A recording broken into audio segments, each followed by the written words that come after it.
আমাদের জানা আসসালামু আলাইকুম। ধর্মবর্ণ সকলের প্রতি আন্তরিক শুভেচ্ছা অভিনন্দন। সত্যের চিরকাল জয় হয়েছে, ইনশাল্লাহ জয় হবে।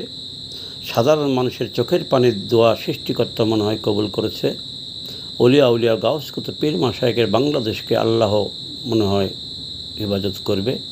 শেখ হাসিনা ইনশাল্লাহ মনে হয় আবার বাংলাদেশে আসবে। কারণ আপনারা এই পর্যন্ত বহুত জরিপ দেখেছেন, আন্তর্জাতিক এবং দেশীয়। ডোনাল্ড ট্রাম্প সাহেবের এক্স হ্যান্ডেল নামে একটা জরিপ আছে। সেই জরিপে সারা পৃথিবীর থেকে জরিপে দেখা গেছে শেখ হাসিনার পক্ষে 73% ভোট পড়েছে, আর ইউনূস সাহেবের পক্ষে 27% ভোট পড়েছে। এবং বর্তমানে রাশিয়া, চীন এবং ভারত শেখ হাসিনার পক্ষে আছে। এবং সেই জরিপের ফলাফল দেখে ডোনাল্ড ট্রাম্প যে ইউনূস সাহেবের যে সাক্ষাতের আবেদন করেছিল, সেই আবেদন সে প্রত্যাখ্যান করেছে, আবেদন সে গ্রহণ করে নাই।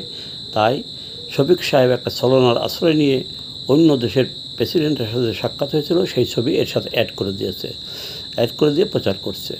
কারণ ইউনূস সাহেব যখন বাংলাদেশের এক অংশ ধরে তুলে দেবে কারেন্ট জাল নিয়ে এসেছিল, সেই কারেন্ট জালে তখন ছিল হচ্ছে বাইডেন প্রশাসন, ডোনাল্ড ট্রাম্প করতো না। তা ডোনাল্ড ট্রাম্প বর্তমানে যে জরিপ করেছে তার এক্স হ্যান্ডেল মাধ্যম দিয়ে, তাতে যে জরিপ হয়েছে, এই জরিপে ডোনাল্ড ট্রাম্প সাহেব এখন ইউনূস সাহেবকে আর সাপোর্ট করবে না। ইউনূস সাহেবের যে কারেন্ট জাল পেতেছিল, সেই কারেন্ট জাল এখন আর থাকবে না। আল্লাহর রহমতে বাংলাদেশের ক্ষতি যেটুকু হওয়ার হয়ে গেছে, আর সামনে করতে পারবে না। এই ক্ষতিটা হয়েছে সৃষ্টিকর্তার ইচ্ছায়। শেখ হাসিনার পতন করেছিল দলের এবং দেশের জন্য ভালো কারা, তাহা বাছাই করার জন্য। আওয়ামী লীগের ক্ষতি করেছে 80% নেতা। বিএনপিরও বর্তমান যে ক্ষতি করেছে, কেন্দ্রের আদেশ মানে নাই, অনেক এলাকায় না মেনে বিএনপির ক্ষতি করেছে। এটা বাস্তব সত্য কথা, স্বীকার করতে হবে। কারণ প্রতিটা দলেরই একটা আছে। কিন্তু বর্তমানে যে ক্ষতিটা দেশের হয়ে গেল, বিএনপির কেন্দ্রের আদেশ না মানার কারণে যে যাই বলুক, তারেক জিয়া কখনো বলে নাই তুমি গরু চুরি করো, তুমি ছাগল চুরি করো, হাড় চুরি করো, মুরগি চুরি করো। এগুলো স্থানীয় কিছু নেতা চাঁদাবাজি করো, একথা তারেক জিয়া বলে নাই। এটা স্থানীয় কিছু নেতাদের মাধ্যমে এগুলো হয়েছে। তারা নিজেদের ব্যক্তিস্বার্থ হাসিল করার জন্য দলের ক্ষতি করেছে। যেরকম আওয়ামী লীগের নেতারা করেছে ব্যক্তিস্বার্থ হাসিল করার জন্য দলের ক্ষতি, এরকম হয়েছে। তাই ইনশাল্লাহ সত্যের জয় হবে।